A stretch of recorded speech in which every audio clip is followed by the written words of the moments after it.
gente, hoje eu vou gravar pra vocês uma resenha da duologia Monstros da Violência da Victoria Schwab. Monstros da Violência é uma duologia de fantasia young adult escrita pela norte-americana Victoria Schwab e lançada aqui no Brasil pela editora Companhia das Letras sob o selo seguinte. O primeiro livro se chama A Melodia Feroz e foi publicado aqui no Brasil em maio de 2017. E o segundo livro se chama O Dueto Sombrio e saiu aqui no Brasil em março de 2018. Os livros têm em média de 370 a 440 páginas. O primeiro é um pouquinho mais fino do que o segundo, mas a diagramação é bem confortável, então nem parece assim tanta coisa. Vou mostrar aqui pra vocês.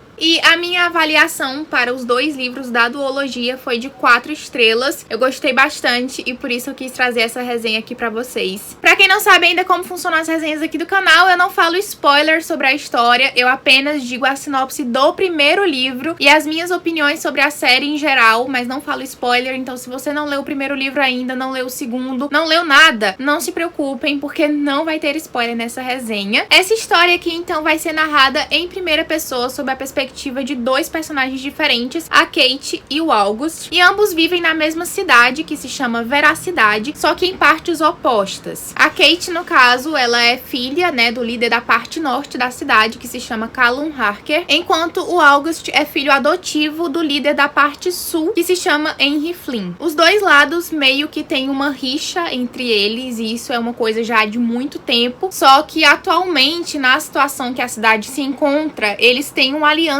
tênue, porque meio que o inimigo do meu inimigo é meu amigo, entendeu? Só que assim, essa aliança que eles têm, aliança assim, bem entre aspas, ela tá cada vez mais frágil e cada vez a ponto de se romper. E em vez deles dois se unirem para derrotar o inimigo em comum, parece que cada vez mais os humanos brigam entre si e se dividem. Então, qual é o ponto sobre essa história aqui? O negócio é que nesse mundo a gente tem monstros, e os monstros aqui não são aqueles monstros que a gente tá acostumado. São monstros totalmente diferentes de tudo que a gente já viu. E eles são criados literalmente por causa da violência entre as pessoas. Então eles são meio que uma representação de uma violência cometida. Nessa cidade aqui, né, que é Veracidade, existem 3 tipos de monstros diferentes. O primeiro tipo são os Corsais, que basicamente eles se alimentam de ossos e de corpos em geral, assim. E eles são o tipo mais comum, o tipo que mais é criado por causa da violência entre os outros, porque é uma violência mais fraca, digamos assim. E os Corsais também são os tipos de monstros menos racionais, eles são bem guiados à base dos instintos. E quando eu fico pensando sobre isso, eu só consigo imaginar que é porque eles são originados do tipo de violência mais irracional, aquela que você comete no impulso, ali no momento da raiva, bater numa pessoa, agredir uma pessoa, se meter em alguma briga, alguma coisa mais assim, sabe? Que você é levado naquele momento. Então, eu relaciono muito essas coisas, mas não é algo confirmado pelo livro, então é só mesmo a minha opinião. E os Corsais, eles têm uma vulnerabilidade que basicamente eles não conseguem andar sob a luz, então eles são monstros tipicamente noturnos e eles têm uma aparência assim bem grotesca, eles são literalmente monstros com cara de monstros. Já o segundo tipo de monstro se chama Maoshai. E o que acontece com os Maoshais? Eles se alimentam de sangue, então eles são tipo inspirados em vampiros, basicamente. E eles têm uma aparência relativamente próxima dos humanos, eles são humanoides assim, né? Lembra assim a silhueta ao longe, lembra um humano, mas você vendo de perto, obviamente não dá pra confundir eles. E os Maoshais também possuem uma inteligência bem superior às dos Corsais, e eles também são meio que mais perigosos, digamos assim, além de também existirem em uma menor quantidade em relação aos Corsais. E por fim, o terceiro tipo de monstro se chama Sunai, e esse tipo de monstro se alimenta apenas de alma de pessoas. O negócio vai ficando um pouco mais tenso, assim, quando o tempo vai passando, né? Só que as almas das pessoas, né, que eles se alimentam, são almas de pessoas que cometeram algum tipo de pecado, que no caso é matar alguém, agredir alguém. Essas pessoas têm meio que a alma manchada e eles conseguem reconhecer essas pessoas, então eles acabam sugando a alma, né, a vida delas, através de música. Então eles tocam algum tipo de instrumento e sugam ali a sua alma. E além disso, os Sunais também são extremamente parecidos com os humanos. É muito difícil você conseguir diferenciar, assim, um Tsunai de um humano. Além deles terem mais resistência física, deles conseguirem sugar a alma de uma pessoa e se alimentarem desta alma. E também de que quando eles tiram uma foto, o olho deles aparece todo preto. Então, assim, é uma forma boa de você reconhecer um Tsunai e sair correndo. Só que, assim, também não precisa ficar preocupado, tá? Porque os Tsunais, eles são mais raros. Eles são muito, muito raros. Eles são o tipo de monstro mais difícil de ser criado, porque eles só surgem diante de assassinato em massa, aquelas ocasiões muito grandes de violência em que muitas pessoas são mortas. Então é muito difícil um Tsunai ser criado, e atualmente em Veracidade existem apenas 3 deles. Voltando a falar aqui sobre a parte política, né, aquela divisão entre norte e sul, na parte norte da cidade, o Calum, que é o pai da Kate, ele fez meio que uma aliança com os monstros e ele mantém os monstros perto dele. Então ele vende proteção contra esses monstros para os humanos que conseguem pagar por isso, ou seja, a galera rica, e pro pessoal pobre ele deixa a mercê dos monstros, deixa ali como o jantarzinho deles para poder manter ali, né, a parceria que eles fizeram. Já no lado sul da cidade, o Henry, que é o pai adotivo do August, ele criou uma espécie de regimento militar, digamos assim, uma base protetora que se chama FTF, e eles combatem, né, os monstros, agem como se fosse mesmo uma polícia e protegem toda a população do lado deles da fronteira, porque tem uma fronteira que divide ambos os lados e não deixa ninguém passar de um pro outro. E as diferenças ideológicas entre esses dois líderes colocam em iminência a possibilidade de um novo confronto entre os dois lados da fronteira. E o August, ele quer muito ser útil para a família dele. Ele é o mais novo dos 3 filhos adotivos do Henry e ele quer muito provar a capacidade dele, ajudar o pai, porque ele vê como é difícil combater todos aqueles monstros e se manter firme para lutar contra aquilo tudo, e ainda sob a ameaça, né, de um ataque a qualquer momento do lado norte da cidade. E então o August acaba aceitando uma missão que eles sugerem para ele, que é a missão de se infiltrar na cidade V, que é como é chamada a parte norte da cidade, porque assim ele poderia se infiltrar no mesmo colégio que a filha do Callum Harker, a Kate, vai estudar, e também vai poder vigiar a garota, se aproximar, ficar de olho para saber com antecedência caso o líder da cidade norte, que é o pai da Kate, decida atacar e retalhar o lado sul. Agora, falando um pouquinho sobre a Kate em específico, ela é uma garota rebelde, digamos assim, podemos definir dessa forma, e durante os últimos 6 anos da vida dela, ela acabou passando por 5 internatos diferentes, e em todos eles ela conseguiu fazer algo assim pra ser expulsa, porque ela tá assim implacável na missão de fazer com que o pai dela aceite ela novamente em casa, porque ela foi meio que mandada embora assim pro internato. Vai pra longe de mim, peste. Porque ela quer provar pro pai dela que ela também pode ser destemida, cruel e impiedosa, assim como ele. Então, após causar um incêndio na última escola, né, no último internato que ela tava estudando, ela finalmente consegue o que ela mais desejava, e ela é autorizada a voltar pra cidade V e morar, né, com o pai dela, ser matriculada em um novo colégio, etc. Então a Kate, assim, ela tem uma determinação muito forte naquilo que ela quer, e ela realmente vai atrás e faz o que for preciso pra conseguir. E qual é o motivo, então, da Kate ter sido enviada pra um internato? Pra tantos internatos, na verdade. E o motivo é porque quando ela era criança, ela sofreu um acidente de carro, então ela acabou perdendo a audição de um dos ouvidos, né, e ganhou uma cicatriz, assim, no rosto, cortando o rosto dela. Só que o pior não foi isso, o pior foi que a mãe dela, que tava no carro junto, acabou morrendo nesse acidente, e o pai dela mandou ela embora por causa disso, né, por causa dessa situação toda. Ele gostava muito da mãe dela, e depois que a mãe dela morreu, mandou a menina embora. Já agora, falando sobre o August, ele tem 2 irmãos, como eu falei pra vocês, também adotivos, que são a Ilsa e o Léo, e os 3 são os Tsunais. Então, assim, lembra que eu falei pra vocês que os Tsunais são muito raros e só existia 3? Tá aí os 3 Tsunais, que são os filhos adotivos do Henry. Então, assim, enquanto na parte norte da cidade, o Calum fez uma aliança com os Corçais e os Malchais pra poder meio que, assim, manter a própria sobrevivência das pessoas que podiam pagar por isso, e ao mesmo tempo colocar as pessoas pobres como jantar dos Corçais e dos Malchais. Enquanto isso, na parte sul, o Henry foi lá, ó,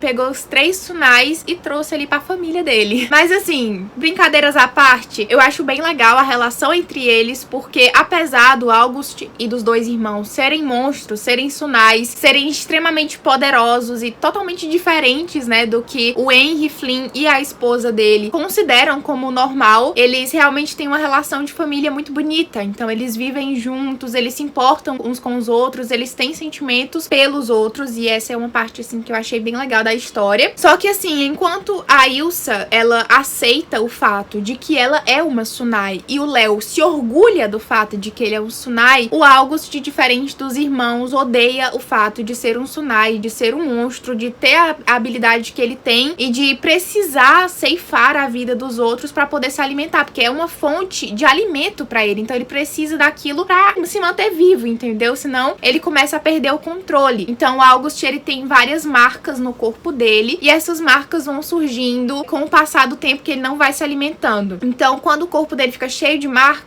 ele acaba ficando muito instável e ele pode explodir e causar um grande acidente a qualquer momento. Então assim, é importante que ele se alimente pra que isso não aconteça, pra que algo pior não aconteça. Só que ele não quer se alimentar porque ele não quer matar ninguém. Então é uma contradição aí na personalidade dele, são dilemas que ele enfrenta e também é outra parte da história, outro ponto que eu quis ressaltar aqui porque eu achei muito legal. Mas voltando novamente para a história, como eu disse pra vocês, o August acaba aceitando a missão de se infiltrar na escola, de se aproximar da Kate pra saber o que tá acontecendo, pra agir meio que como um espião, né, do lado norte na cidade. E ele acaba conseguindo realmente se aproximar da Kate, mesmo que com muitos percalços. E ele acaba descobrindo que ela não é exatamente como ele imaginava. Essa é uma parte até que meio previsível, assim, da história. E ele também, obviamente, não é um estudante normal, como tenta parecer. E no meio disso tudo, os dois acabam obrigados a colaborar mutuamente quando surge uma nova ameaça. E a vida deles, né, além da frágil paz entre ambas as cidades, ambos os lados da cidade, é perigosamente colocada em risco. Então, assim, sem entregar muito da história, é isso que eu posso falar pra vocês. Mas, assim, acredita em mim, é bom. Isso aqui é bom. Isso aqui, ó, é ouro. Isso aqui é muito bom. Eu sei que tem gente que talvez não goste, afinal, nós somos humanos, nós somos diferentes, mas eu gostei bastante, eu achei um universo muito criativo, muito bem construído, essa parte, assim, dos monstros, que eu tentei ao máximo explicar pra vocês de uma forma compreensível, porque, querendo ou não, é um sistema completamente diferente de tudo que a gente já viu. Então, é um pouco mais complicado de você pegar ali a manha e entender o que tá acontecendo, mas eu tentei botar aqui de uma forma bem didática pra vocês compreenderem e entrarem na história já manjando, entendeu? Então espero que vocês tenham compreendido essa parte mais básica e eu espero também que vocês deem uma chance pra essa duologia, que eu tenha conseguido fazer vocês se interessarem, porque realmente, na minha opinião, vale muito a pena. Mais uma vez aqui, expondo apenas a minha opinião pra vocês, eu acho que a escrita da Victoria Schwab nessa duologia tá bem superior e bem mais evoluída em relação à primeira duologia dela que eu li, que foi A Guardiã de Histórias, que eu não sei se é o primeiro livro dela, eu acredito que não, mas que foi lançado antes desse daqui. Então a autora evoluiu realmente nesse tempo aí de lançamento entre esses dois livros, e eu acho que ela também soube conduzir melhor a história que ela criou, porque a Victoria Schwab é uma autora muito criativa e que manja muito de criar um mundo, criar ali uma problemática, fazer você ficar encucado com aquela sinopse, porque as sinopses dos livros delas, pô, você fica doido pra ler. Só que aí você lê e vê que não era tudo aquilo. Então ela às vezes tem problema de conduzir a história por um lado, assim, mais interessante ou por algo que faça sentido. E foi o que aconteceu realmente com a Guardiã de Histórias, né? Ela se perdeu um pouco durante a história e eu acho que aqui ela já foi bem mais concisa e mais direta ao ponto. Ela sabia o que ela queria e ela fez do jeito que tava ali planejado. Antes de finalizar esse vídeo, eu quero conversar um pouquinho com vocês sobre os personagens, porque eu gostei bastante dos personagens dele. Eu acho que a Victoria Schwab, como autora, ela gosta de escrever protagonistas femininas fortes e talvez isso incomode algumas pessoas, eu não sei, porque eu já ouvi algumas pessoas, assim, falando que não gostam da Kate e eu fiquei assim...